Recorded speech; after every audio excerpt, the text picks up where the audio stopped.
Orang dari kecil, dari umur 4 tahun ngapalin Quran, 7 tahun udah 30 juz. Terus dia pelajari tafsir Al-Quran, sampai 17 tahun dia keluar, ijazahnya nggak laku di negara.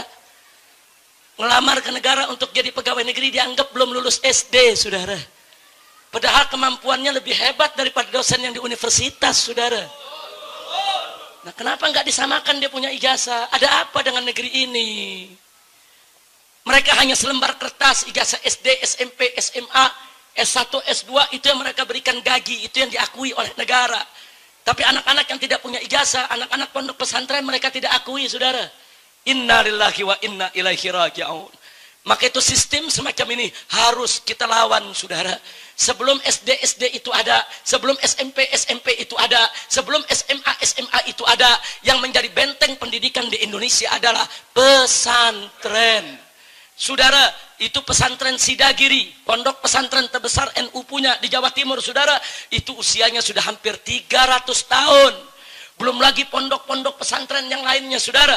Nggak main-main usia pondok-pondok pesantren tersebut. Itu menjadi benteng-benteng perlawanan kita.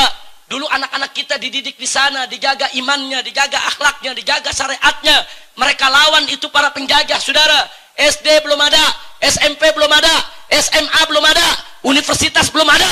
Pesantren-pesantren yang berjuang mendidik masyarakat, mendidik umat, saudara, bahkan menjadi benteng daripada akidah umat Islam, saudara. Enggak sampai di situ saja, menjadi pos-pos perlawanan terhadap penjajah. Takbir.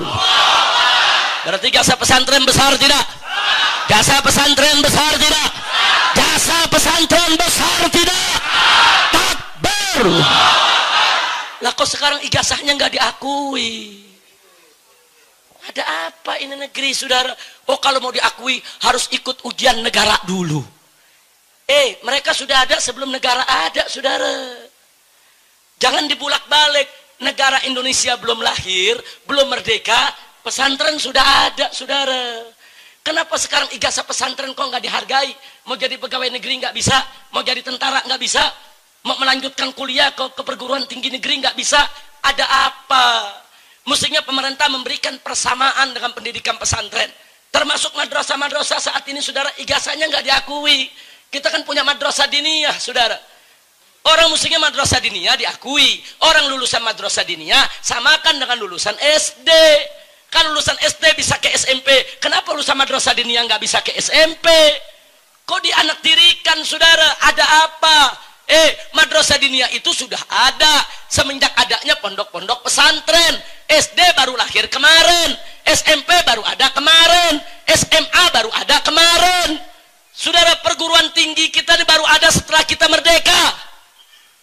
Saudara, nah kenapa sekarang ini kok pesantren mau dikucilkan? Bahkan dimunculkan propaganda isu-isu untuk memfitnah pondok pesantren, saudara. Satu, saudara, sekarang disebarluaskan di tengah masyarakat, apa mereka bilang? Mau ngapain masuk pondok pesantren? Masa depannya suram. Ada gak yang ngomong begitu? Ada gak yang ngomong begitu? Untuk apa itu kalimat diungkapkan? Supaya anak Indonesia nggak pesantren lagi, saudara. Supaya mereka semua udah jauhkanlah pesantren. Itu pendidikan kuno. Itu pendidikan nggak ada harganya. Dia mau gulung pesantren pelan-pelan, saudara. Siapa bilang masa depan pesantren itu suram? Saudara, para pahlawan kita itu lulusan pesantren semua. Saudara, Panglima Besar Jenderal Sudirman yang mendirikan Tentara Nasional Indonesia itu ustadz di madrasah di Yogyakarta, saudara, lulusan pesantren. Kalau nggak ada Sudirman, lulusan pesantren yang mendirikan TNI, tentara sama polisi sampai saat ini belum ada, saudara. Jadi mesti kita tahu, saudara, lahirnya republik ini dari mana? Dari perut pesantren, dari perut kiai, dari perut ulama, saudara. Anda jangan pikir Pancasila itu yang buat Bung Karno, saudara. Pancasila itu hasil perdebatan antara Bung Karno dengan para kiai, para ulama. Kiai Haji Wahid Hasyim Asy'ari, saudara, pimpinan NU dan putra pendiri NU. Kiai Haji Abdul Qahar Muzakir, sepuh pimpinan Muhammadiyah di tahun 45, saudara. Begitu juga Kiai Haji Agus Salim, saudara, sebagai pimpinan Sarekat Islam, berdebat habis-habisan lawan Bung Karno, saudara. Kenapa? Karena Bung Karno menginginkan Pancasila, sila ketuhanannya nomor 5, bukan nomor 1, saudara. Jadi dalam Pancasila yang dibuat oleh Bung Karno, sila ketuhanan, sila buntut, sila pantat, sila terakhir, saudara. Dilawan oleh para kiai, nggak bisa. Ketuhanan mesti nomor 1. Ketuhanan mesti yang ada di atas. Ketuhanan harus mengatasi yang lainnya. Baru ketuhanan dinaikkan nomor 1. Berarti yang buat Pancasila, saya mau tanya, Bung Karno atau ulama? Wah, kalau ikut Pancasila Bung Karno, sila ketuhanan di pantat, saudara. Loh, ini fakta, ini sejarah. Silakan, saudara, dengarkan pidato Bung Karno tanggal 1 Juni 1945 yang mengusulkan Pancasila sebagai dasar negara. Bung Karno membacakan Pancasila, sila ketuhanan nomor 5, saudara. Ya, usul Bung Karno diterima oleh ulama. Baik, Pancasila sebagai sila negara. Tapi, saudara, diubah redaksinya oleh ulama. Saudara, ketuhanan ditaruh di nomor 1, baru menyusul yang lainnya, saudara. Kira-kira jelas tidak? Jelas tidak? Jadi jasa ulama besar tidak? Jasa pesantren besar tidak? Tapi kenapa kok sekarang dibilang masa depan suram? Hati-hati, itu yang ngomong masa depan suram. Nah, itu ingin mojokkan pondok pesantren dan supaya masyarakat Indonesia nggak tertarik lagi masuk pesantren, saudara. Yang kedua, ada lagi yang ngomong begini, mengapain masuk pondok pesantren? Nanti gila kamu. Pelajarannya berat, banyak yang gila gara-gara masuk pondok pesantren. Ditanya kenapa gila? Ada pelajaran nahwu sorof, banyak gila tuh belajar nahwu sorof. Inna lillahi wa inna ilaihi raji'un. Saya dari kecil sampai hari ini belajar nahwu sorof nggak gila-gila. Kiai Kohar puluhan tahun belajar nahwu sorof nggak gila-gila, saudara. Ini Ustadz Suradi belajar nahwu sorof, Kiai Ja'far belajar nahwu sorof nggak gila-gila, saudara. Siapa bilang belajar nahwu sorof gila, saudara? Kalau ada orang masuk pesantren gila, ya emang udah dari sononya ada gejala gila. Jangan nyalahin pesantren, saudara. Siapa bilang belajar nahwu gila, belajar sorof gila? Fitnah, bohong, dusta. Pelajaran nahwu sorof itu adalah pelajaran tata bahasa Arab. Sebagaimana orang belajar bahasa Inggris, tentu ada grammarnya. Sebagaimana orang belajar bahasa Jerman, tentu ada grammarnya. Orang belajar bahasa Arab juga ada grammarnya. Siapa bilang gila, saudara? Bohong. Masya Allah. Ada lagi yang ketiga. Kesian orang di pesantren. Ditanya kenapa kesian? Itu kan anak pesantren, anak buangan. Ngomongnya begitu, saudara. Jadi ada anak bandel, orang tuanya sekolahin di sono sini nggak bisa, buang pondok pesantren. Jadi pesantren dianggap apa, saudara? Tempat buangan. Saudara, akhirnya apa? Banyak anak-anak kita nggak mau masuk pesantren. Kalau dia masuk pesantren, dia merasa dia dibuang oleh orang tuanya. Dia masuk pesantren, dia merasa, saudara, orang tuanya nggak sayang sama dia. Berapa banyak anak-anak zaman sekarang dia menolak masuk pesantren, saudara. Ibu bapaknya sudah ngotot masukin dia pesantren, dia nggak mau. Dia merasa dia dibuang karena dia terpengaruh dengan suara-suara di luar sana, saudara. Siapa bilang ke pesantren dibuang, saudara? Orang-orang tua yang tahu diri, saudara. Dia paham dirinya tidak bisa mendidik anaknya. Dia tahu tantangan zaman ini begitu berat. Dia khawatir kalau anaknya akan rusak, anaknya akan tersesat jalan. Kemudian dia titipkan ke pesantren untuk dididik. Itu namanya orang tua bertanggung jawab. Itu namanya orang tua tahu diri. Itu namanya orang tua sayang kepada anak. Bukan anak dibuang, tapi anak ingin diselamatkan. Betul? Takbir. Berarti orang tua yang masukkan anak ke pondok pesantren bagus tidak? Bagus tidak? Ada lagi sekarang lebih kejam lagi. Awas, jangan masuk pesantren. Kenapa? Sarang teroris. Disebut sarang teroris, saudara. Sampai-sampai ada kepala kepolisian di Cimahi beberapa tahun yang lalu mendatangi pondok-pondok pesantren minta sidik jari, saudara. Nah, kenapa minta sidik jari, saudara? Karena kalau besok di Cimahi ada peledakan, yang pertama kali dicari ya sidik jari santri dulu. Inna lillahi wa inna ilaihi raji'un. Anda tahu gara-gara fitnah tersebut, saudara, berapa banyak orang tua narik anaknya dari pondok pesantren, saudara. Nah, kau keluar saja. Lebih baik kau sekolah SMP, kau sekolah SMA, kau aman.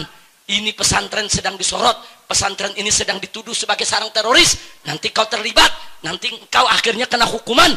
Lebih baik kau keluar supaya kau tidak kena getahnya. Berapa banyak berapa ribu anak-anak kaum muslimin ditarik dari pondok-pondok pesantren akibat fitnah keji jahat tersebut, saudara. Masya Allah. Oh, ada lagi sekarang, saudara. Ada usulan SD, SMP, SMA belajarnya sampai sore saja. Kelihatannya bagus. Alasannya nanti kurikulumnya terpadu, pelajaran agamanya di sekolah saja. Saudara, sejak kapan sekolah-sekolah negeri memberikan kurikulum pelajaran agama yang cukup buat anak-anaknya? Sejak kapan? Jangan tergiur dulu, saudara. Anda tahu, kalau SD, SMP, SMA belajar sampai sore, madrasah diniyah tutup semua, saudara. Hati-hati, saudara. Hati-hati. Selama ini anak-anak kita pagi dia sekolah di SD, zuhur dia pulang, habis sholat zuhur, makan siang, nanti jam 2 dia masuk madrasah diniyah. Dia dididik bagaimana mengaji, dia dididik bagaimana berwudu, dia dididik bagaimana untuk menjalankan agamanya. Sampai sore full dia belajar agama, saudara. Tapi kalau belajar sekolah negeri dari pagi sampai sore, madrasah diniyah tutup semua, siapa yang jamin sekolah negeri akan didik pelajaran agama anak-anak kita?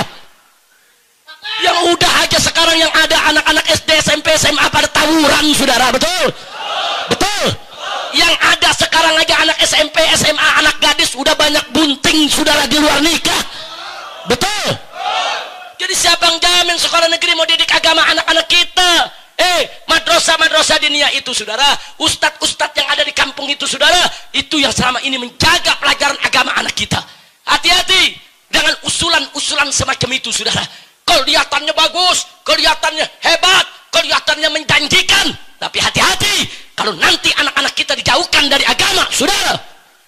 Wallahu subhanahu wa ta'ala qala, wa minan nasi man yu'jibuka qawluhu fil hayati dunya wa yushidullaha ala ma fi qalbihi wa huwa aladul khisam. Sadaqallahul azim. Apa Allah nyatakan dalam Al-Quran? Wa minan nas, di antara umat manusia ini, saudara, ada man yu'jibuka qawluhu fil hayati dunya. Ada yang ucapannya dalam urusan dunia itu membuat kita terkagum-kagum, membuat hati kita jadi tertarik, saudara. Oh, bicaranya hebat, bicaranya manis, kelihatannya orang pintar, kelihatannya menjanjikan, dia punya program, saudara. Bahkan wa yushidullaha ala ma fi qalbi, dia berani mempersaksikan isi hatinya kepada Allah Subhanahu wa taala, saudara. Dia berani bersumpah kalau dia benar, dia pakai nama agama hanya untuk menipu umat. Tapi apa selanjutnya Allah nyatakan? Wa huwa aladul khisam. Padahal orang tersebut aladul khisam, penentangannya sangat keras terhadap Islam, penentangannya sangat keras terhadap Allah dan Rasulnya. Dia berpura-pura baik, dia pura-pura memberikan program yang baik untuk menjebak dan menghancurkan program-program keislaman kita, saudara. Masya Allah. Hati-hati, saudara. Nah, maka itu sampai hari ini, saudara, bukan kami di sini, saudara, bukan kami di sini menolak program pendidikan yang full day sedemikian rupa, bukan. Tapi kami minta jaminan dari pemerintah. Siapa yang jamin pagi sampai sore anak kita betul-betul belajar agama? Siapa yang jamin? Yang sudah, saudara, justru anak-anak kita makin gak ngerti agama di sekolah-sekolah negeri, saudara. Nah, sekarang ada madrasah diniyah. Nah, kalau mereka belajar sampai sore, madrasah diniyah untuk siapa? Bubar, tutup semua, saudara. Nah, nanti lagi-lagi mereka bilang, makanya jangan jadi ustadz, jangan ke pesantren, masa depan suram. Madrasah diniyahnya ditutup, mau ngajar di mana lagi? Masya Allah. Nah, inilah permainan mereka yang luar biasa yang harus kita waspadai. Kira-kira yang saya sampaikan jelas tidak? Paham semua? Betul? Maka itu sekarang saya mau tanya semua umat Islam, siap bersatu? Siap berjuang? Siap bela Allah? Siap bela Rasul? Siap bela Islam? Siap percaya diri? Jangan minder menghadapi musuh, betul? Jangan rendah menghadapi musuh, betul? Harus yakin dengan janji Allah, betul? Takbir. Sallu ala Nabi.